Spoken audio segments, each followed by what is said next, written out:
একটা অদৃশ্য শিকল, যা আমাদের স্বপ্নের পথে দাঁড়িয়ে থাকে।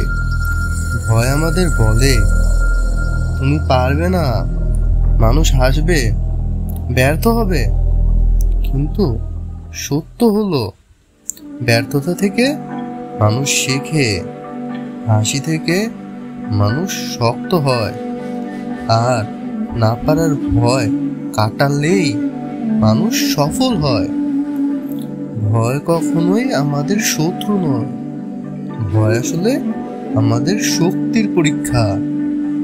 যখন আমরা ভয়কে চোখে চোখ রেখে বলি, আমি তবু এগিয়ে যাব, সেই মুহূর্তেই ভয় পেয়ে যায় আর জন্ম নেয় সাহস। মনে রেখো, ভয় দূর হয় না পালিয়ে গেলে, ভয় জয় হয় সামনে দাঁড়ালে।